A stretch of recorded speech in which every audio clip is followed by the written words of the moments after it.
So, as you guys know, I'm a big lover of Warhammer 40,000. However, I also am a big lover of its miniatures. I've been collecting and painting Warhammer minis since I was about 10, and currently I've got 3 armies to speak of, all of which still need plenty of my time, of which the available amount is minimal. I also love to make terrain almost as much as the minis themselves, and there's always been something very, very enthusing about making terrain and creating things in miniature. Which leads me to my next thought, dioramas. Now, just for the very few of you who do not know what a diorama is, it's basically not just a single miniature but an entire scene of varying scale. Some dioramas or artworks can be absolutely massive, involving hundreds of scale models. Others can be smaller, showing maybe just one vehicle or one main character in a situation.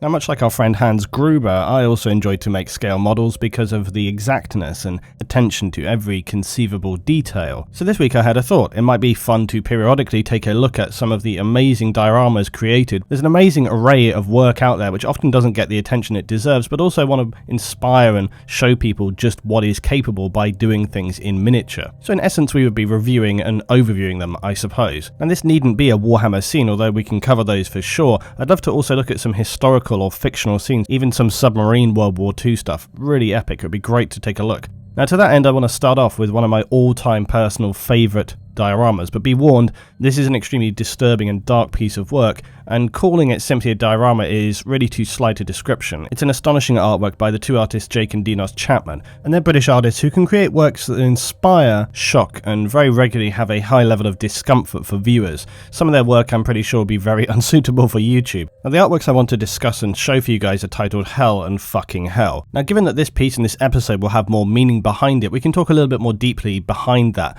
but most other dioramas, if any that I do cover in the future, we'd look at the more simple aesthetics, the tone, and the atmosphere that it creates. The artistry of the work in both Hell and Fucking Hell is amazing, although to hear the artists speak about it themselves, they often talk about the almost deliberately crappy nature of some of the models used, with them being then hacked up, painted to fit into the nightmarish landscape. The original artwork took the brothers years to make and was encased in 9 separate glass cabinets which were arranged in the format of a Nazi swastika. It depicts some of the darkest aspects of the human condition and shows an imagined hellscape featuring 60,000 figures, often painted wearing, again, Nazi uniforms, in various states of suffering, death and misery. Many are fully skeletal, while others are shown being flayed, dismembered, or generally brutalized.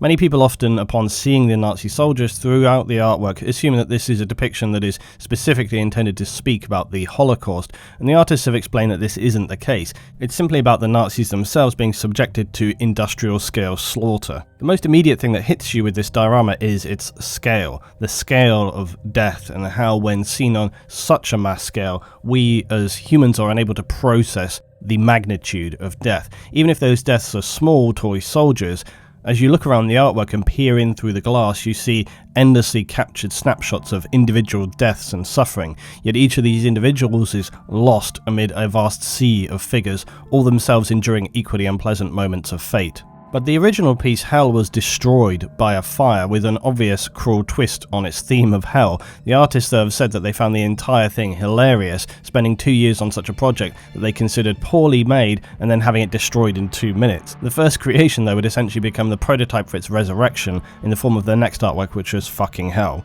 And Fucking Hell was the reimagining of the original, and through its scale and more crafted detail amplifies the effect of brutality, yet simultaneously allows each individual to still be lost and insignificant. These are scenes of chaos itself, no moral compass, no specific victors or victims. It's an ocean of suffering. Some models are dispassionate, others are lost in depictions of complete insanity amidst 360-degree brutality. Classical paintings often depicted visions of hell, and it's something that's always been an interesting concept for people.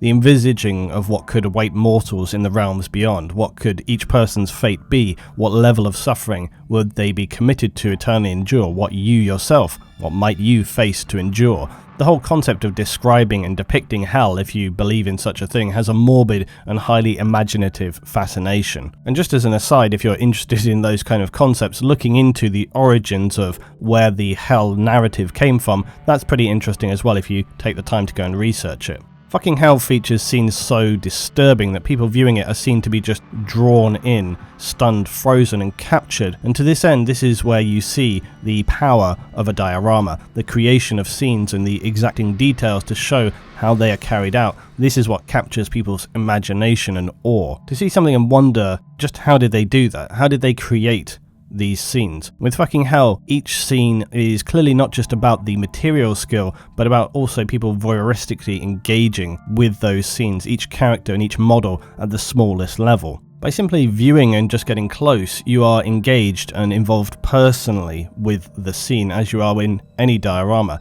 At the same time, it also holds it out at arm's length from you, restricted by glass or distance, forcing you to be somewhat disconnected and restrained from truly being able to get in there and understand what is happening. The artists have also explained that in seeing and positioning acts of murder and death, these are necessary points of reference in our own lives to give meaning and value to all that we appreciate. Even further, they suggest that these acts and say war itself is a necessary evil, something that is implicit in our structure as a society, and that also it brings forth in people the understanding of what it means to empathize, to suffer without suffering, having an experience of suffering visually but in a disconnected fashion. At the same time the artwork is explicitly dark and harrowing, it also has a level of absurd comedy, which is often a known theme of hell, the ironic nature of those committed to suffer, and therein is the overarching theme of Fucking Hell and hell before it. Whilst it's not specifically about the Holocaust, it's about Nazi soldiers being themselves now eternally chewed up and repeatedly slaughtered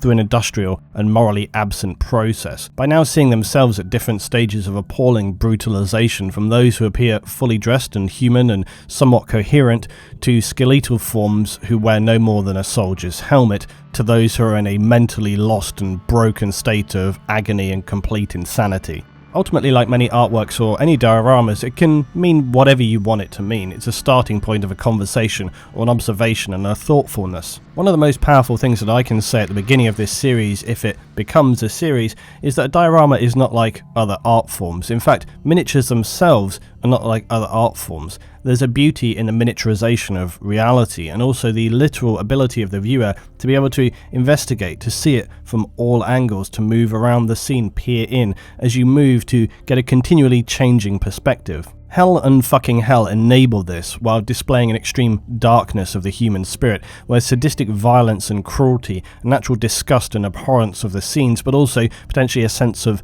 justice and irony, but all existing simultaneously. When you really look into the work, as with any diorama though, it's the details that really matter. There's a high attention to detail that comes from working in the format of a diorama to craft and manipulate every small element in a somewhat godlike way. Painting miniatures is one thing, but when making a diorama, you're creating something, a permanently etched scene. And this is the power of any image or scene frozen in time, whether it's a photograph or something 3D and physical. Its message is amplified through the fact that it never changes from the moment. It permanently embeds the emotion. And if you look away and look back, it's still there, and it's still the same as it was before. And that feeling and that intensity is still as it is, as it was, and as it's going to be. I absolutely love dioramas. There's an astonishing array of examples out there, from, as I say, historical through to fantasy. So as I say, this might be something we continue, we'll see how we go, but it's something that I really love, something that I'm really interested in, and something I feel passionate about, as I have done with miniatures for many, many years. If you enjoyed, guys, as always, drop a like, and I'll see you for the next one.